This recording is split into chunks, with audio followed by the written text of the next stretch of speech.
Hi welcome to our channel ma'am style recipes. ఈరోజు చేయబోతున్న recipe rajma దోశలు. ఒక కప్పు రాజ్మా, ఒక కప్పు బియ్యం, ఒక కప్పు బొంబాయి రవ్వ,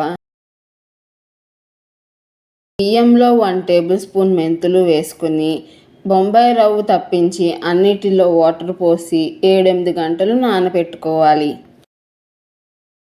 8 గంటల తర్వాత వాష్ చేసుకున్న రాజ్మా, బియ్యం మిక్సీ జార్లో వేసుకుని మెత్తగా గ్రైండ్ చేసుకోవాలి. ఈ విధంగా గ్రైండ్ చేసుకున్న రాజ్మా పిండిలో ఒక కప్పు బొంబాయి రవ్వ వేసుకుని మిక్స్ చేసుకోవాలి. అలాగే రుచికి సరిపడా సాల్ట్ కూడా యాడ్ చేసి మిక్స్ చేసుకోవాలి. స్టవ్ పైన ప్యాన్ పెట్టి ఆయిల్ రాసుకుని వేడెక్కాక పిండి వేసి ఈవెన్గా స్ప్రెడ్ చేసుకోవాలి.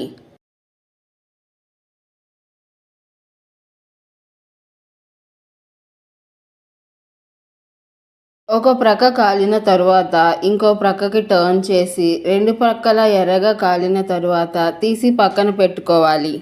అంతే, రాజ్మా దోశలు రెడీ. మరి మీరు కూడా ట్రై చేసి ఎలా ఉందో కామెంట్లో తెలపండి. మీకు ఈ వీడియో కనుక నచ్చినట్లయితే లైక్ చేసి మీ ఫ్రెండ్స్ అండ్ ఫ్యామిలీకి షేర్ చేయండి. అలాగే సబ్స్క్రైబ్ చేసి బెల్ ఐకాన్ యాక్టివేట్ చేసుకోవడం మర్చిపోకండి. Thank you.